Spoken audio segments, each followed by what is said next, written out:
वैश्विक महामारी कोरोना की दूसरी लहर में मरीजों के इलाज हेतु सबसे अधिक समस्या ऑक्सीजन की आई।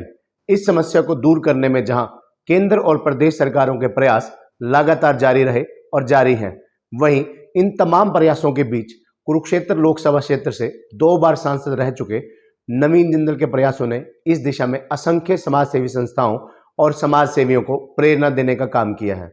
नवीन जिंदल विशेष रूप से हरियाणा वासियों के लिए इस संकट की घड़ी में संकट मोचन साबित हुए हैं, जो अपने अंगुल प्लांट से ऑक्सीजन की सप्लाई कर रहे हैं। हरियाणा से उन्हें और उनके अभिभावकों को प्रदेशवासियों का प्रतिनिधित्व करने का अवसर मिला। यही वजह है कि उनका हरियाणा से विशेष लगाव है। हरियाणा प्रदेश में आ रही ऑक्सीजन की कमी को देखते हुए उन्होंने विशेष रूप से गुरुग्राम, कुरुक्षेत्र, रोहतक, हिसार, फरीदाबाद, सोनीपत के साथ साथ अग्रोहा मेडिकल कॉलेज में भी ऑक्सीजन की आपूर्ति करवाई है। साथ ही ये भी आश्वस्त किया है कि और जहां कमी होगी या मुख्यमंत्री मनोहर लाल खट्टर का आदेश होगा, वे सुविधा उपलब्ध करवाने के लिए कटिबद्ध है। ये नवीन जिंदल का कहना है। किसी ने सच ही कहा है कि हितैषियों की पहचान संकट काल में होती है। नवीन जिंदल ने इस बात को सच साबित कर दिखाया है। जिस प्रकार उन्होंने ऑक्सीजन के लिए परेशान लाखों मरीजों की सांसें जोड़े रखने के लिए प्रदेश के अलग अलग राज्यों में ऑक्सीजन की व्यवस्था की, ऐसा कर सही मायनों में उन्होंने मानवता की सेवा में एक नया अध्याय जोड़ा है। वो संकट की इस घड़ी में सबसे पहले पहल करते हुए नवीन जिंदल के नेतृत्व में Jindal steel and power limited द्वारा सबसे पहले देश भर के अस्पतालों में लिक्विड मेडिकल ऑक्सीजन भेजने की पहल की गई थी, जो अब भी लगातार जारी है और कोविड-19 पर काबू पाए जाने तक JSPL देश के नागरिकों की सांसों की डोर जोड़े रखने के लिए प्रयासरत रहेगा।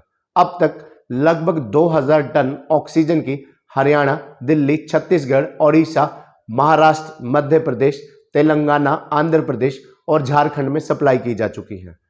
गौरतलब है कि ऑक्सीजन गैस की ढुलाई क्रायोजेनिक टैंकर या ऑर्गन अथवा नाइट्रोजन गैस ढोने वाले टैंकरों से हो सकती है और हमारे देश में ऐसे टैंकरों की भारी कमी है। इसलिए 1500 किलोमीटर से भी अधिक दूरी से ज्यादा गैस एक बार में कैसे पहुंचाई जाए, तो रास्ता निकाला कि 16 टन के टैंकर में कंप्रेस करके 21 टन ऑक्सीजन डाली जाए और टायरों की हवा निकालकर टैंकर को रेलवे रैक्स में समायोजित कर दिया जाए।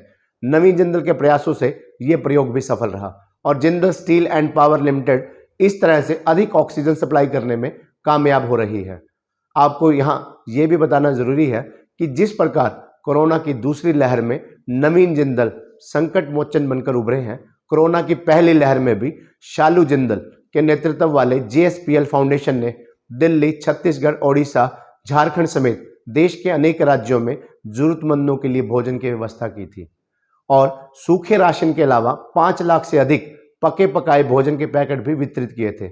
वैश्विक महामारी कोरोना की पहली और दूसरी लहर में नवीन जिंदल और उनकी पत्नी शालू जिंदल द्वारा किए गए ये सराहनीय कार्य न केवल समाज के लिए मददगार साबित हुए, बल्कि असंख्य लोगों के लिए प्रेरणा का भी स्रोत बने।